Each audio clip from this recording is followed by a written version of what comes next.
ये इक्वेशन दूसरी बनी, r/6 ये आया रो एल अपान 4a बटे बड़ी वाली लाइन, उसके बाद rho L upon 4a rho L upon a, और ये जो है हमारी जब बनेगी जाकर के तो इसको जो है ऊपर मल्टीप्लाई हो जाएगा, rho L a upon 4a multiplied by rho L बराबर r अपान 6, और रो एल से रो एल हमारी कट गई, a से a कट गई, तो ये हमारा आया r/6 बराबर a से कट गया ना, 1/4 आ गया, 1/4 आया, तो इसका तिरछा गुणा मारो तो 4r बराबर 6, यानी कि r बराबर 6 4 जा 24, r बराबर कितना है r/6 1/4, तो r 4r हो गया, ये 6 हो गया जाकर के 6/4 24 में 6/4, तो ये भाग जाएगा तो हमारा जाएगा 4 × 4 और 2 × 4 5 × 20, यानी कि 1.5 ओम जो है हमारा आंसर आया। सबसे पहले जो हमने क्या किया था, सबसे पहले हमने ये पता किया था कि इसकी जो लेंथ थी वो पूरी लेंथ थी, यानी कि r बराबर रो एल अपान a लग गया, क्योंकि कंप्लीट लेंथ थी, सीधी बात है। फिर हमने लेंथ को जो है बेंड कर दिया, फोल्ड कर दिया, यानी कि लेंथ हमारी हो गई आधी। जब लेंथ हमारी आधी हो जाएगी तो जो है हमारा जो एरिया हो जाएगा वो एरिया जो है हमारा डबल हो जाएगा। एरिया जब डबल हो गया तो हमें पता है रिलेशन दोनों में पता है, इसमें जो है लेंथ को हमने वही रखा, इसमें लेंथ को हमने वही रखा, लेकिन जो है हमने ये जो था एरिया, अब तुम कहोगे सर ये दो का मतलब क्या है, इनका दोनों का मतलब क्या है, इनका दोनों का सीधा सा मतलब ये है कि एक इसका जो प्रयोग किया गया है ये लेंथ आधी दिखाने के लिए किया गया l/2, बात समझ रहे, और ये दो एक का प्रयोग करने के लिए किया गया, ये इसलिए किया गया ताकि जो है दिखा सके कि हमारा जो एरिया है वो डबल हुआ है, समझ रहे बात को।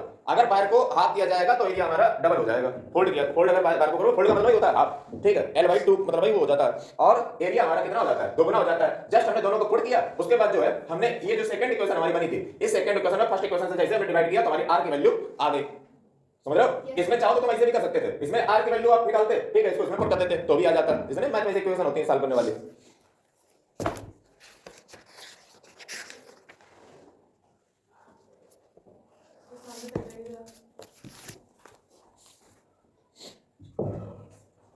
अगला सवाल देखिए, ये कितना नंबर था, 24। जल्दी जो है डेली सॉल्व करो, वरना जो है बहुत टाइम लगेगा। नोट करके किया करो फटाफट, मतलब बुद्धि रखा करो, नोट करने की तमीज होती है, नोट करने की तमीज होती है, जब समझाते रहते हैं तो जैसे एक लाइन लिख के जब हम ना बोल रहे हैं तो उसमें नोट कर लिया, स्पेशल टाइम थोड़ी ना दिया जाता है। आप जब कॉलेज में जाओगे तो यही होता है, मास्टर वहां फटाफट लिखाता जाता है, तो फटाफट नोट करते रहो।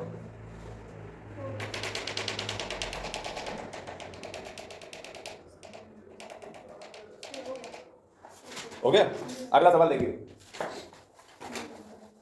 और ये याद रखिएगा आपका हर सैटरडे एक टेस्ट होगा, और वो उसी से होगा जो हम एक हफ्ते आपको पढ़ाएंगे, यानी कि जितना हम एक हफ्ते में पढ़ा देंगे उतने से टेस्ट होगा आपका।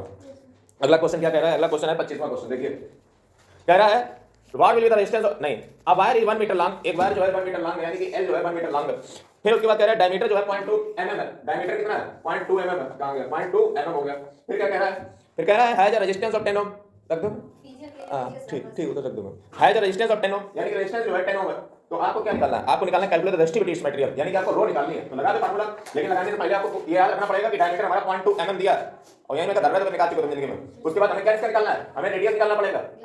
जब रेडियस आप निकालने चलोगे तो 0.2 हो जाएगा, मल्टीप्लाई बाय 0.2 mm है ना, मिलीमीटर, और जब मिलीमीटर को आप मीटर में बदलोगे 10 to the power -3 का गुणा करोगे, तो 10 to the power -3 का गुणा किया तो ये मीटर में आ गया, यानी कि 0.2 into 10 to the power -3 totally divided by 2, ये 2 से 2 उड़ गया, यानी कि 0.1, यानी कि 1 into हमें डेसिमल को जब इधर लाएंगे, यानी कि सीधा की तरफ लाएंगे तो घातें हमारी घटेंगी, और चूंकि ये माइनस में तो बढ़ेगी, 10 to the power -4 हो जाएगा, यानी कि हम इसको लिख सकते हैं कि 10 to the power -4 metre is equal to 0.2 mm upon divided by 2, यानी कि जो है हमारा कितना आ गया 10 to the power -4 मीटर हमारी कितनी आ गई, रेडियस आ गई। अब इसको उड़ा दो सवाल को, r बराबर रो एल अपान ए, हमें क्या चाहिए, रो चाहिए, तो इसका गुणा मारो, r a बराबर रो एल, और जो है यहाँ पे हमें क्या निकालना है, रो निकालनी है ना, तो रो बराबर r a totally divided by l, radius हमारी नहीं, रेजिस्टेंस हमारा कितना है, तो रेजिस्टेंस हमारा 10 दिया है, एरिया हमारा कितना है, तो एरिया हमारा होता है पाई स्क्वायर, यानी कि 5/7, r स्क्वायर का मतलब r हमारी कितनी है 10 to the power -4, 10 to the power -4 का 2 बार गुणा हो जाएगा, उसके बाद टोटली डिवाइडेड बाय l, यानी कि लेंथ हमारी कितनी है 1 मीटर, 1 मीटर है तो इसको जो भाग दे दो, क्योंकि नीचे 1 है तो कोई फर्क नहीं पड़ता, इसको सीधे से उड़ा दो, 3.14 ये हो गया जाकर के 10 से गुणा होगा तो 31.4 हो जाएगा, इनटू 10 to the power -8, ये हमारा रेजिस्टिविटी आ जाएगी ओम मीटर।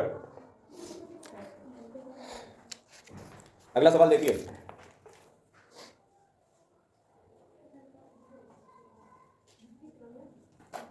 फटाफट नोट किया करो, 26 नंबर होगा, 26 कहां गया, calculate the resistance of a copper wire, यानी कि आपको कॉपर वायर का रेजिस्टेंस कैलकुलेट करना है, रेजिस्टेंस जो है पता नहीं है, यानी कि अननोन है, and the copper wire is 1 kilometre long, यानी कि कॉपर वायर की जो लेंथ है वो 1 किलोमीटर है, पॉइंट टू बी नोटेड, कि 1 किलोमीटर इसको मीटर कर लो, क्योंकि मीटर यूनिट होती है साइड। यूनिट कितने प्रकार की होती हैं, यूनिट 3 प्रकार की होती हैं, units first international unit standard, international standard या जिसको एसआई यूनिट कहते हैं, जो सब जगह चलती है। दूसरी होती है एमकेएस पद्धति, एमकेएस सिस्टम, जिसमें जो है वो एमकेएस में नापी जाती है। उसके बाद तीसरी होती है सीजीएस पद्धति, समझे? ये आपने पढ़ाया जाता है क्लासों में, पहले होता था क्लास 9 में कि यूनिट होती है, तीन प्रकार की होती है, एसआई, एमकेएस, सीजीएस। देखिए यहाँ पे सीजीएस को वो बड़ा भोकाल नहीं है, सीजीएस का मतलब सेंटीमीटर, ग्राम और यही सेकंड है, और कुछ नहीं है। हाँ बी है, अच्छा देख 15 का बी तो बताया था, नहीं बताया?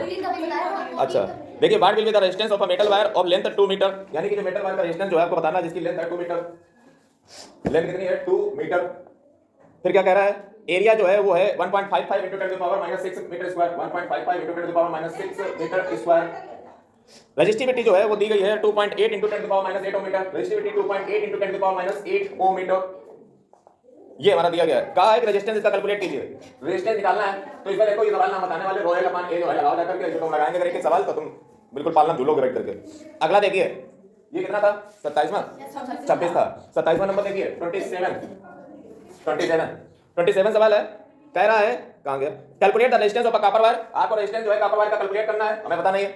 If calculate the resistance of a copper wire 1 kilometre long, यानी कि लेंथ हमारी 1 kilometre, that means 1000 metre, 1000 metre, 1000 metre calculate and 0.5 mm diameter.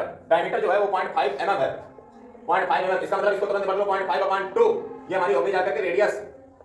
और इसको जो है जब 0.5/2 को जो है हम 10 to the power minus 3 से मल्टीप्लाई करेंगे तो ये हमारा आ जाएगा 0.2, 2 दूनी 4, 1 बचा 2 पंचे, यानी कि 0.25 into 10 to the power minus 3 metre, ये हमारी रेडियस आ गई। इसी को पुट फॉरवर्ड करना।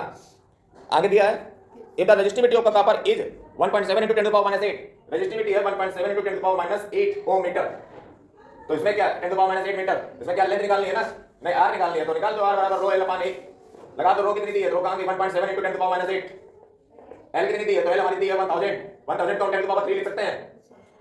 एरिया कितना दिया है, तो एरिया हमारा पता नहीं है, तो 22/7 आर स्क्वायर का मतलब होगा जाकर के 22/7, और आर स्क्वायर आर कहां गया, आर हमारा 0.25, और 0.25 का गुणा जो है 0.25 into 10 to the power minus 3, फिर multiply by 0.25 into 10 to the power minus 3। इसको सॉल्व कीजिए क्वेश्चन को, इतना का टाइम नहीं है। ये सर ये किया इसका निकल ही नहीं निकल रहा ऐसा क्या?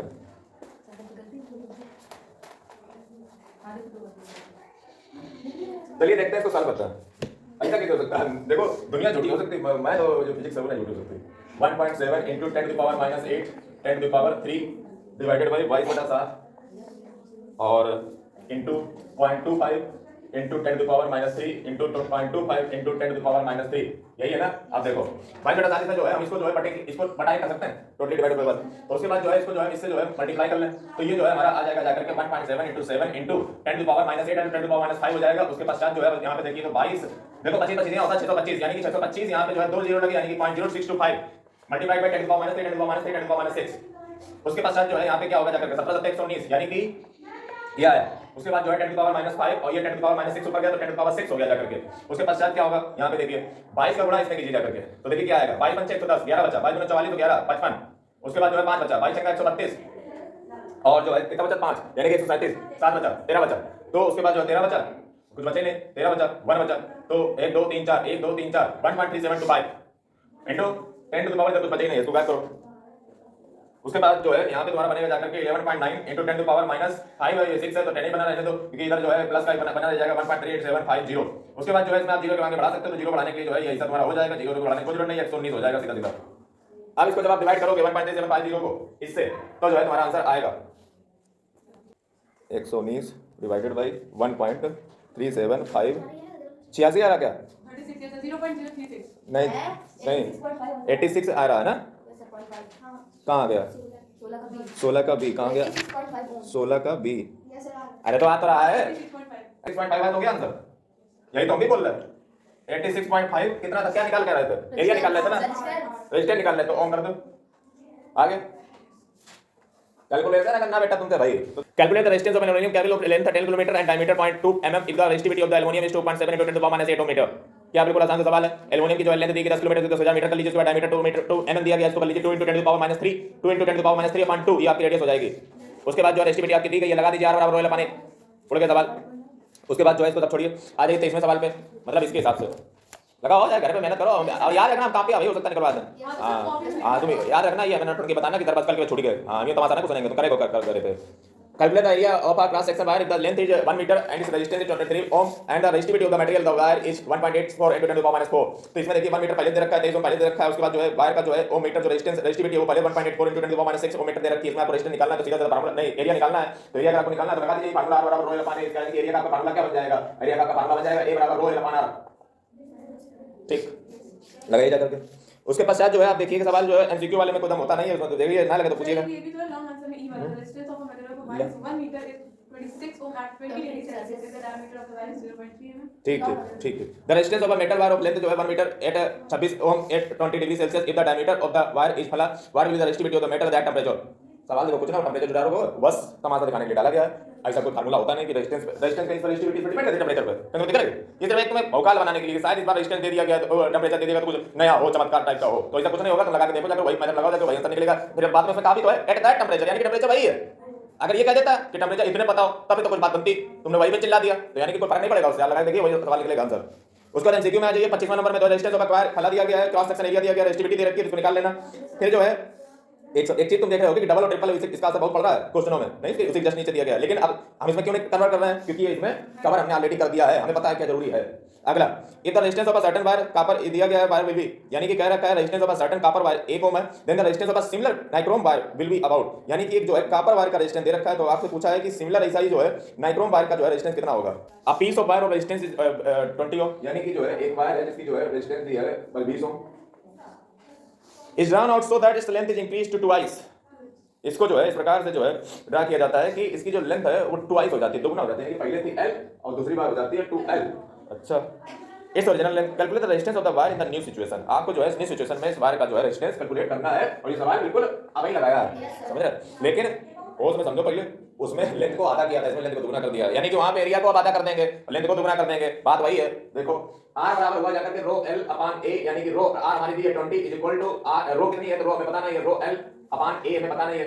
उसके बाद इधर आ जाओ मामले में, तो R बराबर रो L, L हमारी कितनी है 2L अपान A, A हमारा कितना है तो हाफ है, यानी कि 1 अपान 2A, A by 2, और इसको जो है बटा 1 कर सकते हैं, यानी कि इसका गुणा होगा इसमें, इसका गुणा होगा इसमें, यानी कि 2 में 4 रो L अपान, अरे इसमें होगा ना 2 में 4 रो L अपान A। उसके बाद जो है इधर हमारा क्या बना 20 equal to rho L upon A, ये R के प्लेस में वैल्यू पुट कर दी।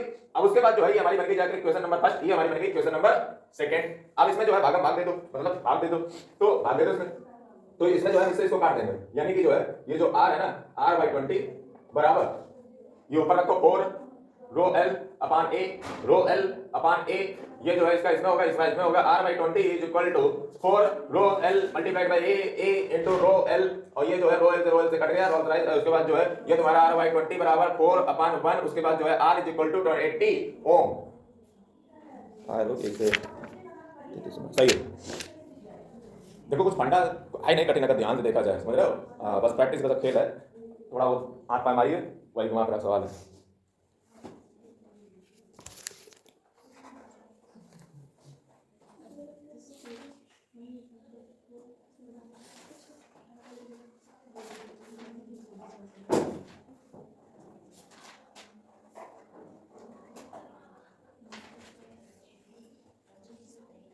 इसके जो है जैसे क्वेश्चन आंसर नहीं है होते हैं तो इनको थोड़ा पढ़ लेना तो पूछने का तरीका पता चल जाएगा। सर इसका आधा घंटा हो गया आईडी वाला, हमें याद है कोई टेंशन ना ले। हाँ आधा घंटा तो शुरू ना हो पाते हैं, हाँ तो ऐसे अगर चलेंगे ना रफ्तार लेकर के तो सालों साल लग जाएंगे। अगला देखिए, अब है सैंपल प्रॉब्लम नंबर 1 और 43 पे है, 43 पे, और हमारा आज का काम है कि 58 तक आज निपटा के जाएंगे, तो घंटा ना गिनो। हाँ ये नहीं 58 पेज नंबर तक निपटा के जाएंगे, अभी आईटी भी तो शुरू करनी है, अब भाई होगी अबे तो शुरू नहीं हुआ देखो।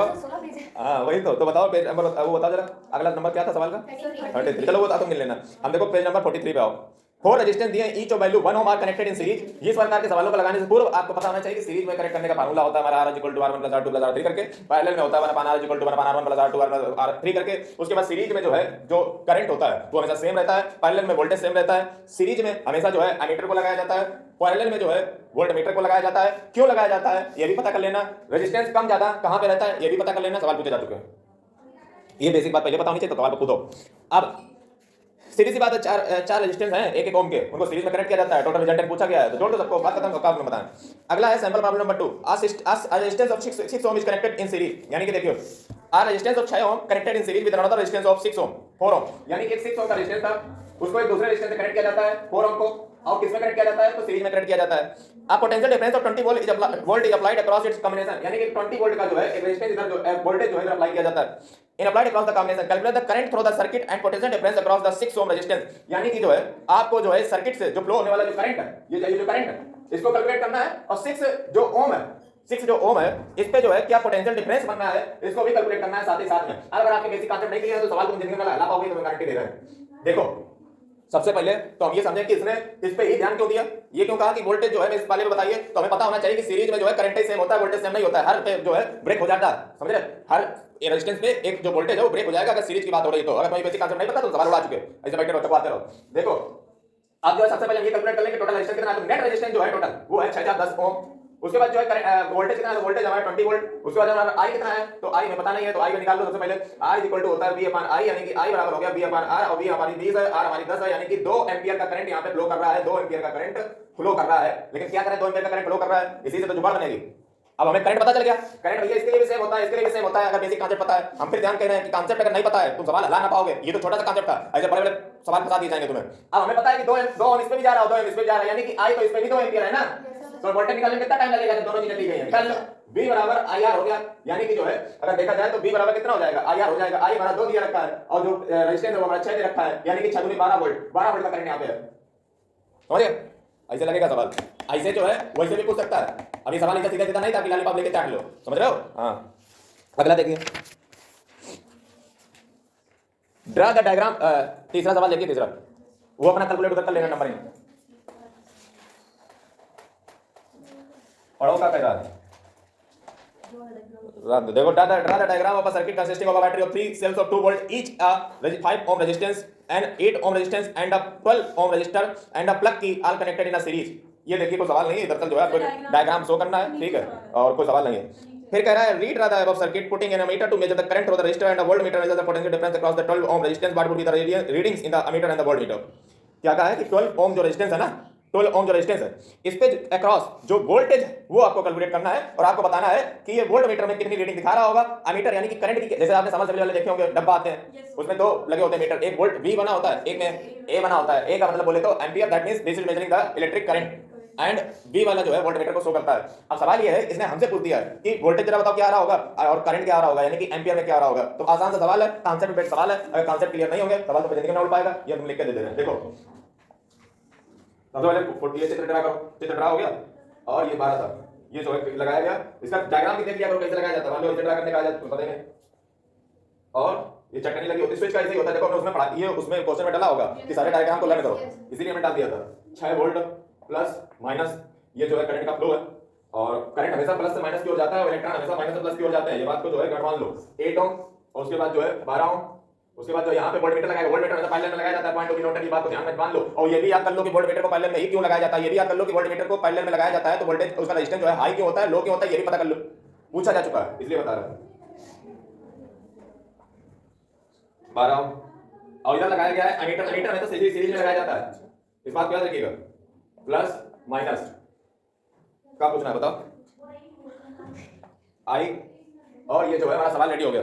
देखो कुछ ना हमें वोल्टेज निकालना है, करंट निकालना है, उड़ा दो सवाल को। सबसे पहले रेजिस्टेंस देखिए, रेजिस्टेंस टोटल कितना है, 5 4 5 13 13 5 12 कितना, तो 25 ओम हो गया जाकर के। उसके बाद हमारा वोल्टेज कितना है, तो वोल्टेज हमारा 6 वोल्ट है। उसके बाद हमें क्या निकालना है, करंट निकालना है, तो लगा दो R इक्वल टू होता है V अपॉन I, तो I बराबर कितना हो गया, V अपॉन R, V हमारा पहले दे रखा है, V हमारा 6 दे रखा है, R हमारा कितना दे रखा है 25 दे रखा है, तो 25 का भाग 6 में दे दो, कैसे जाएगा, जाएगा नहीं, तो जाएगा नहीं, जबरदस्ती दो, तो पॉइंट ये जो है हमारा 0 पड़ेगा, यानी कि जो है ये हमारा कितना हो जाएगा 60 हो जाएगा, 25 गुना 50 10 बचा 25 बच्चे 100, यानी कि 0.24 एंपियर करंट जा रहा है, 0.24 एंपियर करंट जा रहा है।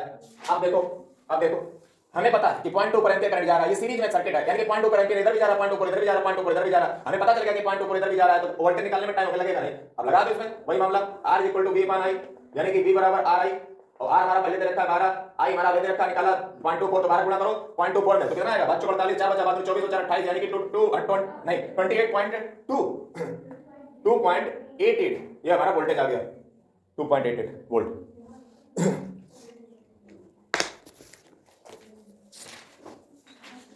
मारू का लपेट के जने काम में बताई मैं नहीं बातें जरा ऐसी सवालिया नहीं फालतू में यही तक काम हो गया उसने मां दुनिया को बकैती लिखी आ जाइए पेज नंबर 49 पे पहला सवाल क्या है calculate the equivalent resistance vector resistance of 3 ohm are connected in parallel निकाल लो जाकर के इसमें बताने की जरूरत नहीं है 1 r बराबर 1 r 1 1 r 2 लगा देना दूसरा प्रॉब्लम देखिए दूसरा प्रॉब्लम जो है इसमें कह रहा है in the circuit diagram given alongside find total resistance of the circuit total current flowing in the circuit and potential difference across the R1 देखिए ये जो सैंपल प्रॉब्लम 2 है काफी इंपॉर्टेंट है और देखो कितना लंबा कुछ है नहीं देखो देखिए ये जो मैं क्या कह रहा हूं कि इसको जो है घर पे प्रैक्टिस जरूर करें कॉन्सेप्ट को जरूर समझे दिमाग में समझे इसमें तो कुछ खेला के ही नहीं है वैसे तो बड़े बड़े खेला होते हैं समझे सवालों में इसमें कुछ ज्यादा है नहीं खेल और उसके बावजूद भी तुम ना लगा पाओ तो फिर गड़बड़ झाला है समझ रहे हो ऐसे जब क्लास 12 में जाओगे तो आपको किरचॉफ का लॉ मिलेगा उसमें क्या होता है तुम्हें बताना इंटरेस्टिंग कि यहाँ पे तुम क्या पढ़ते हो रेजिस्टेंस पढ़ते हो ऐसे आपको क्लास 12 में जस्ट ऐसे सीरीज मिलेगा पैरेलल मिलेगा लेकिन वो रेजिस्टेंस के बारे में नहीं होगा वो होगा कैपेसिटर के बारे में आप क्लास 12 वालों से पूछिएगा वो कैपेसिटर के बारे में होता है उसमें क्या होता है आपसे कहा जाएगा कि 4 कैपेसिटर लगाए गए इतने के तो आप बताइए ये जो है सीरीज में लगाया गया या पैरेलल में लगाया गया तो इसको कैलकुलेट कीजिए वहां पे तुम्हें इंटरेस्टिंग बात बता दें वहां पे बिल्कुल उल्टा होता है वहां पे जो सीरीज का फार्मूला होता है 1/c = 1/c1 + 1/c2 होता है ये वाला होता है उल्टा हो जाता है रेजिस्टर का उल्टा होता है कैपेसिटर और कैपेसिटर में जो पैरेलल में जब आप उसमें कैलकुलेट करोगे किरचॉफ के लॉ में तो वहां पे जो है आपको c = c1 + c2 + c3 यानी कैपेसिटर 1 कैपेसिटर 2 कैपेसिटर 3 कैपेसिटर 4 इसमें जो है नापा जाता है और इसकी यूनिट होती है माइक्रोफैराडे समझे ये जो है कैपेसिटर होगा रेजिस्टर का काम खत्म हो जाता है वहां पे है ये चीज सेम बिल्कुल एग्जैक्ट यही चीज लेकिन वहां पे कैपेसिटर आ गया ठीक है और फार्मूले भी उल्टे बदल जाते हैं सीरीज में वहां पे 1/c = 1/c1 + 1/c2 हो जाता है और जो है पैरेलल में जो है वहां पे c = c1 + c2 + c3 हो जाता है ये है अगला देखिए सवाल कह रहा है in the circuit diagram given alongside find total resistance of the circuit total current flowing in the circuit and the potential difference across R1 निकाल दो आसान सा है देखो सबसे पहले सर्किट ड्रा करो ये जो है सर्किट है ऊपर कितना दिया है 7.2 ओम 7.2 ओम रेजिस्टेंस 1 यानी कि R1 दूसरा क्या दे रखा है ये दो जो है इसको डिफरेंस डिवाइड कर दिया गया यानी कि R2 और R3 में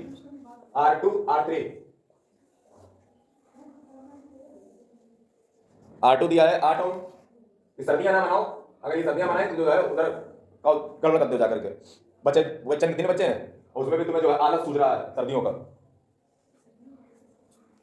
ये नींद और निंद्रा इन पे दोनों पे कब्जा कर लो तो जिंदगी समझ जाएगी और ऐसे अलसियाते रहोगे आता जाता हमें तो ये समझ नहीं आता तो नींद नहीं आ जाती रात में नींद भी नहीं तुम्हारी आनी चाहिए हाँ जब तुम्हारा भी कुछ क्लियर नहीं है मामला तो तुम्हें नींद भी नहीं आनी चाहिए तब नींद आवे जब तुम्हारे टेस्ट में जो है पूरे नंबर लेके दिखा दो तब लाओ नींद अगला देखिए R2 R3 6 वोल्ट ज़्यादा हवा ना उड़ो अभी शनिवार को लेंगे फिर 7.2 कहाँ गया 8 और ये कहाँ गया देखो सवाल बोलो हमसे कहा है कि R1 कहाँ गया R1 पे जो है हमें रेजिस्टेंस बताना है देखो सबसे पहले जो है जब इसको सॉल्व करने बैठेंगे तो ये जो है हम इसको दोबारा बना लेते हैं ये 7.2 ओम हो जाएगा ये जो है पैरेलल में तो सबसे पहले इनको सॉल्व कीजिए एक रेजिस्टेंस पे कंबाइन कीजिए जब एक रेजिस्टेंस पे कंबाइन करने निकलोगे तो ये हो जाएगा तुम्हारा जो है R1 R2 / R1 + R2 यानी कि 12/96 बटा R1 + R2 यानी कि जो है 1/R बराबर 1/R1 कितना है तो 12 है 1/R2 कितना है 1/8 है 12 8 कितने होते हैं 96 होते हैं उसके बाद जो है 12 8 और ये जो है 8 बढ़िया यानी कि 20/96 और इसको जो है उल्टा कर दोगे तो ये 96/20 हो जाएगा इसीलिए हम कहते हैं कि चाहो तो ये भी कर सकते हो तो ये तुम्हारा हो जाएगा 12/96 बटा 12/20 यानी कि 20 का जब 40 में जाओगे तो 20 × 80 16 बचा 16 × 20 8 यानी कि 4.8 ओम हमारा टोटल रिजल्टेंट आया इधर ये हमारा R1 था ये हमारा टोटल रिजल्टेंट आया और यहाँ पे 6 वोल्ट की बैटरी अभी भी लगी है तो 6 वोल्ट की बैटरी को इधर लिखो ठीक है ये हमारा निकला है 4.8 ओम अब 4.8 ओम हमने निकाला क्या हमारे क्योंकि अगर हम निकालेंगे नहीं तो हम करंट कहां पता कर पाएंगे जिंदगी में पता कर पाएंगे कितना करंट जा रहा है हमें पहले टोटल रिजल्टेंट चाहिए ना पहले अभी और इसको सॉल्व करेंगे हम पूरा करंट निकालना चाहते हैं कितना फ्लो कर रहा है जब करंट हमारे पास हाथ में होगा तो हम तुरंत इसका वोल्टेज निकाल देंगे देखो इसको तीसरी स्टेप में सॉल्व करो तीसरी स्टेप में सॉल्व करो अभी सीरीज में हम ला चुका तो यानी कि 7 × 11 11 जो है ये 12 हो जाएगा 8 को 2 सीधी बात जोड़ो फटाक से जोड़ा करो 7 × 11 और 2 1 हो गया जाकर के 12 तो ये 12 ओम आ गया 12 ओम आ गया 6 वोल्ट 12 वोल्ट और ये जो है 12 वोल्ट है 12 ओम है ठीक है अब ये हमारे पास रेजिस्टेंस कितना है रेजिस्टेंस हमारे पास 12 है और वोल्टेज हमारा कितना है वोल्टेज हमारे पास 6 है आई हमारा कितना हो जाएगा तो R हमारा हो जाएगा R बराबर V / I बराबर V / R हो जाएगा यानी कि 6/12 अब इसमें देखो भाग नहीं जाएगा तो दशमलव लगाओ 60 बनाओ तो 12 × 60 होता है यानी कि I जो हमारा आया करंट जो हमारा आया वो 6 एंपियर आ रहा करंट कितना आ रहा 6 एंपियर आ रहा अब करंट अगर 6 एंपियर आ रहा है होश में समझो बुद्धि लगा करके करंट अगर हमारा 6 एंपियर आ रहा है तो पूछा कि भैया इस पे वोल्टेज बताओ वोल्टेज इस पे कितना है हमें पता है कि इस पे वोल्टेज अलग होगा इस पे वोल्टेज अलग होने का मतलब ये पहले समझ लो एक बात क्लियर हो तो कर दें इस पे जो वोल्टेज होगा ये इतना ही इस पे भी होगा क्योंकि पैरेलल में है खपड़ियां घुसेरो ये जो है इस पे अलग वोल्टेज होगा इन दोनों पे अलग वोल्टेज होगा लेकिन इन दोनों का वोल्टेज सेम होगा because they are connected in parallel circuit समझे बात तो समझो ये जो वोल्टेज है ना दो में टूटा है क्योंकि सीरीज है ना आधा इधर आधा नहीं कह रहा है मतलब कुछ पार्ट इधर टूटा होगा और कुछ पार्ट इधर टूटा होगा और जितना पार्ट इस पे टूटा होगा उतना ही पार्ट इस पे टूटा होगा ये अगर बात तुम्हें नहीं पता है तो तुम सवाल ना लगा पाओगे। हम फिर बार बार कह रहे हैं, ये मैथ नहीं कि फार्मूला लग दिया a + b का होल स्क्वायर लग गया उड़ गया, नहीं ऐसा नहीं होगा यहाँ पे। फिर देखिए कितना आया 6 एम्पियर आया ना, तो 6 एम्पियर जब हमारा आया तो इसको निकाल लो यहाँ पे 0.5 एम्पीयर 0.5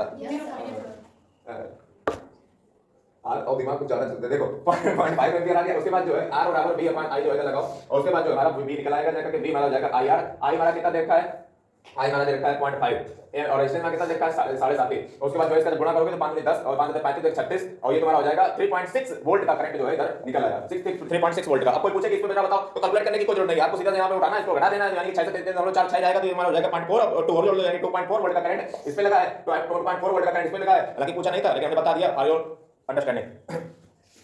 और इसने देखो क्या किया है, मार 2 पेज में इसने क्या उसने नाम लिखा है, पूरा एकदम एक्सप्लेन किया है। आगे आइए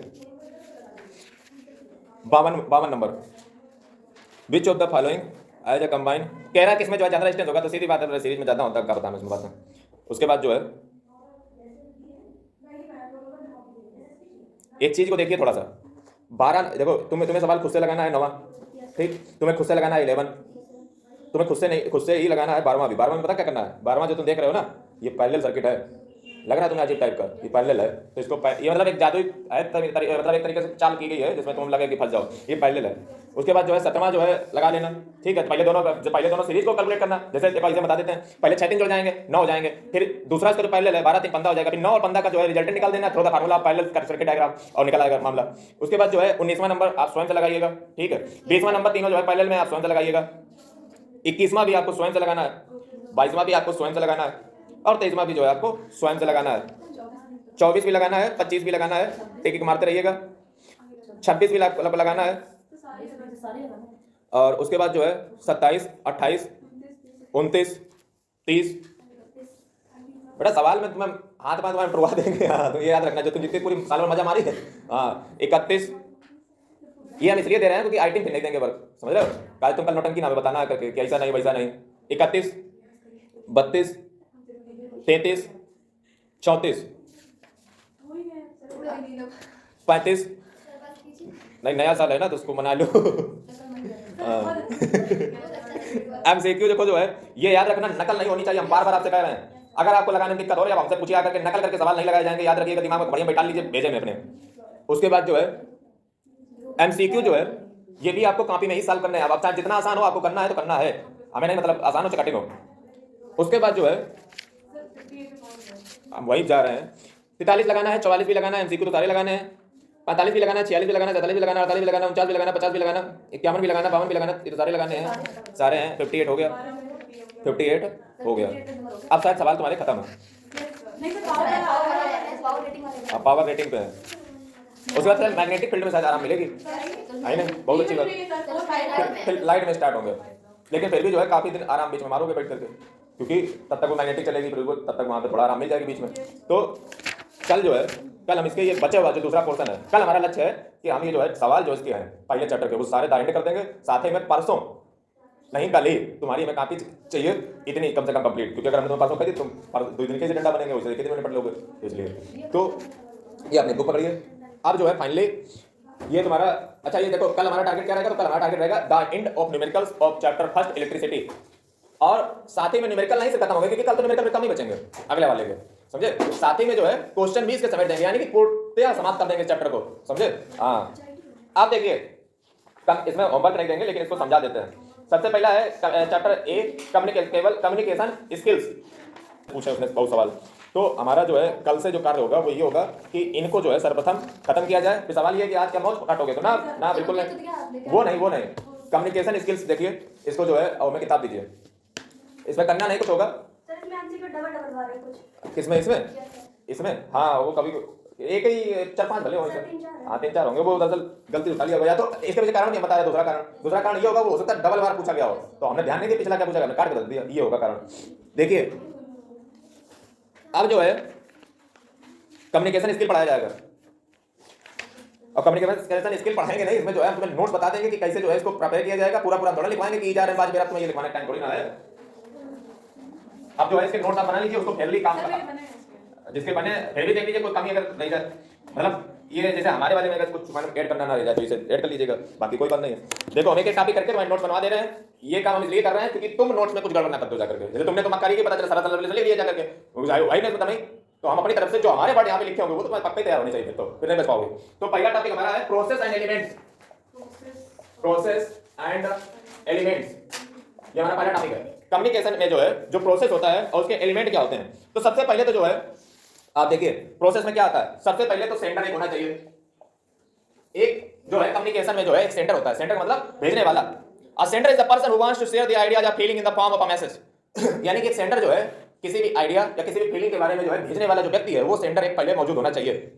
फिर अब सीधी बात, जब कोई कुछ भेज रहा है तो कुछ आइडिया कुछ मैसेज होना भी तो चाहिए, जब वही नहीं हुआ तो फायदा बेकार क्या है। यानी कि फिर सेंडर जो है तुम्हें, सेंडर के पास एक आइडिया होना चाहिए, एक मैसेज होना चाहिए, सेंडर के पास ये दोनों चीजें होना कंपलसरी है। फिर इनकोडिंग होती है। इनकोडिंग का मतलब क्या है कि आप जो है उसको जो है जस्ट उसमें पुट करते हो, जैसे आप टाइपिंग करके नहीं मोबाइल में फिट करते हो कि ये जो है मान लो कोई फोटो डालना है, वीडियो डालना, तो ये क्या होता है, इसको कहते हैं इनकोडिंग। इनकोडिंग का मतलब जस्ट पुटिंग योर थॉट्स और माय आइडिया और messages in your mobile phone through the typing, और मतलब किसी भी तरीके से आप रख सकते हो उसमें बाय द इनपुट डिवाइसेस।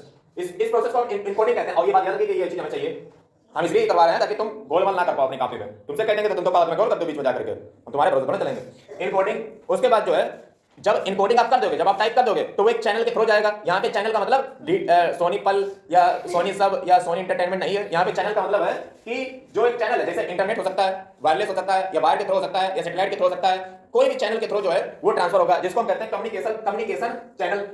ये एलिमेंट जा रहे हैं, याद रखिएगा। प्रोसेस भी आपका पैरेलली चल रहा है और तुम्हारा वो भी चल रहा है, ये बात याद रखिएगा। ये दोनों के साथ ले जा रहे हैं, ये प्रोसेस भी है, यही एलिमेंट भी है। उसके बाद एक रिसीवर होना चाहिए, सीधी बात। आप जिसके पास भेज रहे हो तो रिसीवर तो एक होएगा, ऐसा तो हो ही नहीं सकता कि ऐसे मतलब कहीं कुछ भी उठा करके डाल दिया जा करके, एक रिसीवर भी जरूर होगा। जब रिसीवर के पास पहुंचेगा तो मैसेज जो आपने टाइप किया, अब बीच में इनकोडिंग हो गई थी उसकी ना, इनकोडिंग आप क्या समझते हो, उसमें व्हाट्सएप में क्या लिखा होता है, end to end encryption. End to end encryption का मतलब क्या है कि आपने मैसेज टाइप किया, बीच में वो जो है एन्क्रिप्ट हो जाता है। बात बीच में क्या होता है, एन्क्रिप्ट हो जाता है। एन्क्रिप्ट का मतलब क्या होता है, वो एक मैथमेटिकल कैलकुलेशन में बदल जाता है। आपका जो मैसेज है ना वो एक मैथमेटिकल कैलकुलेशन में बदल जाता है। मैथमेटिकल कैलकुलेशन का मतलब क्या हो जाकर के, इसका मतलब ये हुआ कि आपका जो मैसेज था एक मैथमेटिकल वे में बदल गया, जिसको हम कहते हैं एन्क्रिप्शन। उसको जो है तोड़ा भी जा सकता है, उस एन्क्रिप्शन को तोड़ा भी जा सकता है, उसी को क्रैक कर लो तो जो है आप किसी के मैसेज को पढ़ सकते हो। ये बात याद रखिएगा। अगर जो है आपके पास हाई पावरफुल कंप्यूटर हो, जैसे क्वांटम कंप्यूटर, ये जो है आपके उस मैसेज का जो है उसको जो एन्क्रिप्शन है उसको ब्रेक डाउन कर सकते हैं। ये चीज आपको पता होनी चाहिए। तो यानी कि जब उस व्यक्ति के पास पहुंचता है तो इनक्रिप्ट जो यहाँ पे आपने किया था मैसेज को, बीच में हवा में था ना, चैनल में था, और उसी चैनल से तो चोरी किया जाता है मामला को। हमने रिसीवर को जैसे प्राप्त हुआ वो फोन में आते ही डिक्रिप्ट हो गया, ठीक। उसके बाद पश्चात रिसीव हुआ, उसके बाद जो है डिकोड हो गया, डिकोडिंग हो गई, डिकोडिंग। तत्पश्चात जो रिसीवर है नहीं, जो रिसीवर है वो जो है उसके बारे में फीडबैक देता है, फीडबैक देता है। यानी कि वो बताता है कि जो है मतलब रिप्लाई देगा, सिर्फ फीडबैक ये भी समझ लो, और जो है उसके बारे में बता सकता है किसी ने। अब जो है आप समझ गए, ये जो है एक क्वेश्चन का आंसर आपका हो गया। अब इससे फायदा क्या होगा, इससे फायदा ये होगा कि तुम्हारे सारे नंबर टर्म्स लिखवाई दिए, अब तुम गोल नहीं कर पाओगे, समझे। अब तुम गोल नहीं कर पाओगे, शब्दों का ही माया जाल है जो आपको नंबर दिलाएगा। बाकी अगर तुम साधारण भाषा लिख के आए तो नंबर ना मिलने वाले।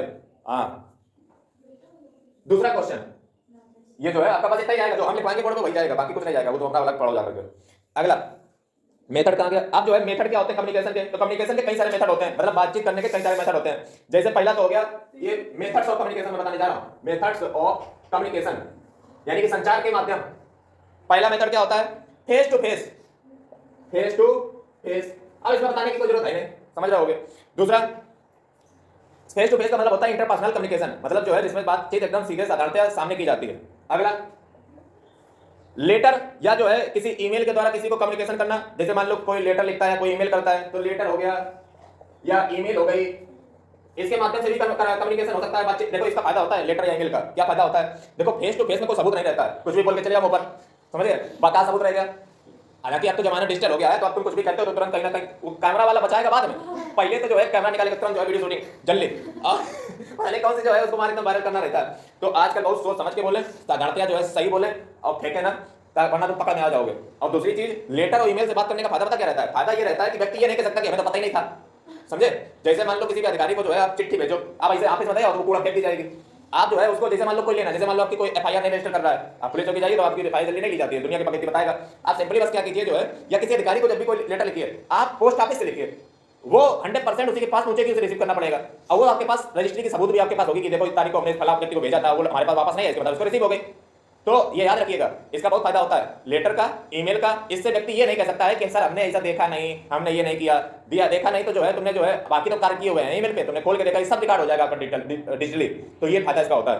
सबके अपने फायदे अपने नुकसान है, समझे। फेस टू फेस का भी अपना फायदा है। फायदा ये है कि जो है कुछ भी मुंह बोल लिया जा करके, बाद में सबूत ट्राई नहीं किया। और नुकसान क्या है? नुकसान ये है कि जो है फेस टू फेस एकदम बढ़िया नहीं होता, समझे।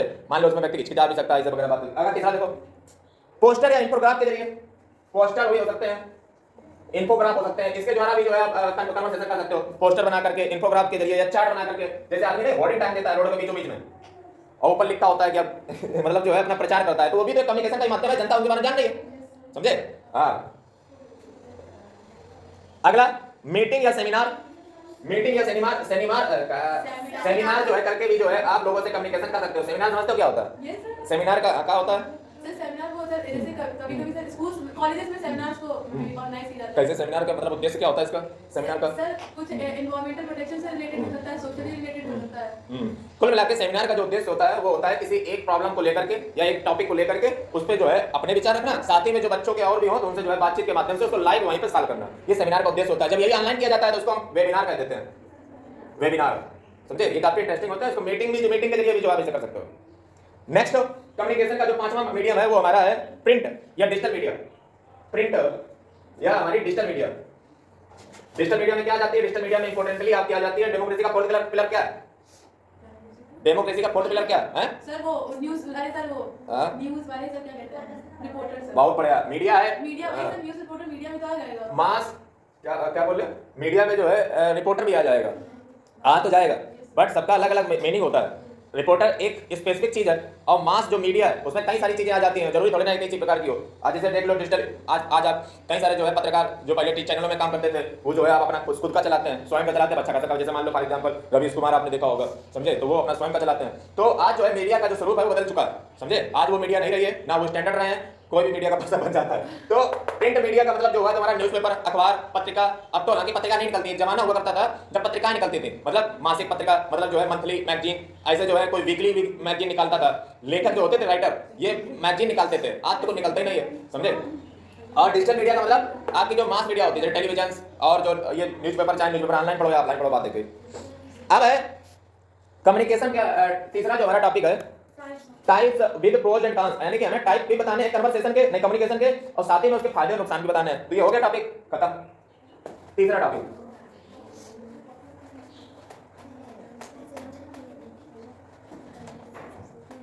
थर्ड हमारा जो टॉपिक है वो है types of communication. Types of communication, not only types of communication but also the pros and cons of the communication of that time. यानी कि जैसे पहला हमारा है वर्बल कम्युनिकेशन, वर्बल फॉर्म। इसका सबसे पहले जो है, इसका सीधी या मतलब समझ लो, वर्बल का मतलब ओरली, जो बोल करके किया जाए। तो इसका जो है सबसे पहले फायदा समझ लो। तो फायदा इसका क्या हुआ जाकर के? सबसे पहले जो है इसका इसका फायदा ये हुआ जाकर के, ये जो है इसमें स्ट्रेट फॉरवर्ड होता है, मतलब ना कोई लपेट के नहीं किया जाता है, मतलब स्ट्रेट फॉरवर्ड होता है। स्ट्रेट फॉरवर्ड का मतलब एकदम साफ सीधा ऊपर बोल दिया, स्ट्रेट फॉरवर्ड। दूसरा चीज इसमें ये है कि इसमें जो व्यक्ति है अपनी जो भावनाएं हैं उनको आसानी से व्यक्त कर पाता है, दैट मींस फीलिंग एक्सप्रेशन। दूसरा जो इसका है वो ये है कि इसमें जो है ये काफी इंटरेक्टिव होता है। इंटरेक्टिव का मतलब सामने सामने बात होती है तो काफी इंटरेक्टिव रहता है। दूसरा, अब जैसे इसे मान लो एक डिजिटल क्लास ले लो, एक ऐसी क्लास ले लो, तो दोनों में अलग फर्क होता है। अगला, ये जो है काफी तेज चलता है, मतलब सीधी बात, सामने बात हो रही है तो स्पीडी तो हो गई, उसमें बताने बातें नहीं है। अगली बात ये हुई जाकर के कि इसमें जो व्यक्ति को फीडबैक है वो तुरंत मिल जाता है, मतलब जैसा जवाब आपने दिया तो तुरंत जो है उसका रिस्पांस मिल जाता है, यानी कि फीडबैक इंस्टेंट मिलता है, कोई ये नहीं कि बाद में मिले। हालांकि ऐसा कभी कभी होता नहीं है कि जैसे मान लो कोई आपको बोल के चला जाए, फिर आपको बाद में याद आता है कि उतना हमेशा बोल देते हैं तो ये सब बुद्धि बाद में चलती है। हाँ, तो इसी को कहते हैं फीडबैक, समझे, तुम्हारे जो माइंड में चल रहा है ना बाद में। अगला, this helps in maintaining relationship और verbal communication along with the effective verbal communication makes the professional personal bond। ये जो है जैसे मोदी जी देखो कैसे जो है पूरी दुनिया के वर्ल्ड लीडर कहे जाते हैं, क्योंकि उनके पास जो है एक जादू है, मैजिक है। और मैजिक क्या है कि वो जो है पर्सनल और प्रोफेशनल बॉन्डिंग बनाना जानते हैं, और उसके पीछे रीजन क्या है, यही है वर्बल कम्युनिकेशन, ओरली। ठीक है, जैसे इसमें लिख लो personal and professional bonding, professional bonding. अब पता चला तुम जो है हमारे इसे गए तो वहां पे खड़े हो गए जाकर के, तो पहले आदमी कहेगा मनहूस आदमी चला आया इसे। तो एक जो है मतलब आपके अंदर सबसे पहले तो सबसे बड़ी चीज है कि जब भी जो है बातचीत करें एक स्पार्क होना चाहिए, मतलब ऐसा नहीं एकदम कि एकदम मतलब सो कर उठ के आए हो, समझे, आंखें खोल रहे हो, प्रबंध कर रहे हो, तो ऐसा नहीं होना चाहिए। मतलब एक जो है मतलब होना चाहिए एकदम बोलने का इफेक्ट। अगला देखिए इसका नुकसान क्या है, वर्बल का नुकसान भी होता है। क्या नुकसान है? ये जो है इसका नुकसान सबसे पहला तो ये है कि इसमें जो है सबसे पहली चीज तो ये है कि ये जो है पीपल से नहीं हो सकता है, मतलब इसमें जो है ताकत लगती है, समझे। सबसे पहली बात ये मास लेवल पे नहीं हो सकता है, पीपल के साथ नहीं हो सकता है, मतलब एक पर्सन चाहिए, अकेला पर्सन चाहिए, मतलब अकेला 2 लोग 4 लोग हो, अगर मान लो ठेका में करना है तो फिर ना चल पाएगा, समझे। दूसरा इसमें जो है सेम प्लेस पे होने चाहिए, यानी कि रिसीवर और जो सेंडर है, रिसीवर और जो सेंडर है वो जो है सेम प्लेस पे होने चाहिए, यानी कि एक ही जगह पे होने चाहिए, अदरवाइज काम नहीं बनेगा।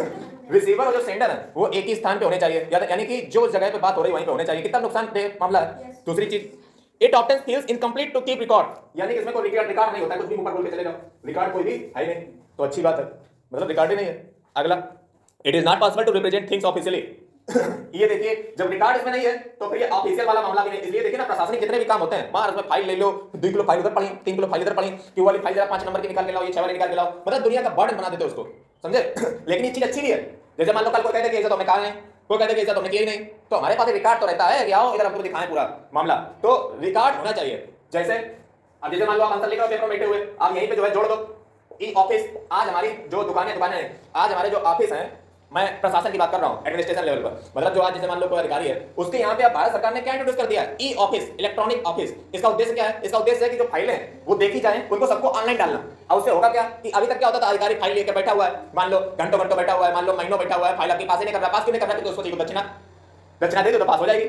तो अब इसको रोकने के लिए सरकार क्या लाई है, e office system. E office का उद्देश्य क्या है कि जो फाइलें हैं इनको जो है ऑनलाइन रखा जाएगा। अब हमें ये पता चल जाएगा कि सरकार ने अपने पास कितने दिन रखी और किसके पास कब से पड़ी है, अभी सब ऑनलाइन रहेगा। और ऐसा करने वाला भारत का जो नहीं, उत्तर प्रदेश का जो है पहला जिला आपका बन चुका है कानपुर, कन्नौज, ठीक है। ये जो है पहला जिला बन चुका है आपका, जिसमें जो है सारे काम जो है आपके ऑनलाइन होते हैं, सारी ऑफिसें आपकी ऑनलाइन है, किसके पास कितने दिन से फाइल पड़ी है, कब पड़ी है, कब आई थी, कब निष्कासित की, ये सारी जानकारी ऑनलाइन दिखेगी। कितना बढ़िया सिस्टम, ऑफिशियल रिकॉर्ड भी देखो। Necessity is the mother of invention, आवश्यकता आविष्कार की जननी होती है, हमेशा बात मेरी याद रखो। अगला जो है इसमें जो है एक और चीज भी होती है कि इसमें जो है इमोशनल बैरियर भी होता है, मतलब जैसे मान लो जो है आप किसी को बात समझाना चाह रहे हो, लेकिन वो समझ नहीं रहा, क्या नहीं समझ रहा, क्योंकि तुम समझा नहीं पा रहे हो। मतलब आप ऐसे समझ लीजिए कि जैसे मान लो आप प्रोडक्ट अपना किसी को चपकाना चाहते हो, बेचना चाहते हो, तो वो आप तभी बेच पाओगे जब आपके पास जो है इमोशनली कनेक्ट करने का जो है मतलब जो है आपके पास तरीका होना चाहिए। जैसे आप देख लो डेयरी मिल्क, मार जो है उसको क्या करके मतलब उसको किसके साथ कनेक्ट कर दिया, अगर न्यू ईयर है तो डेयरी मिल्क के वगैरह अधूरा है, अगर बर्थडे है तो डेयरी मिल्क के वगैरह अधूरा है, मतलब दिवाली भी हर त्योहार को देखो उसकी फीलिंग के साथ कनेक्ट किया है। यानी कि अगर जो है अगर किसी भी प्रोडक्ट को आपको बेचना है तो बस उसकी जो भावना है उसके साथ खेल लो, तो यानी कि जो है ये इमोशनल बैरियर भी आता है, और जिस व्यक्ति के पास अगर ये नहीं है तो फिर वो कम्युनिकेशन में कनेक्ट नहीं कर पाएगा, ये चीज है, समझे। यानी कि अगर जो है ये नुकसान हो गए तुम्हारे, ये तुम्हारे फायदे हो गए, नफा नुकसान सब बता दिए। कल जो है कहानी इसमें आगे बढ़ाई जाएगी।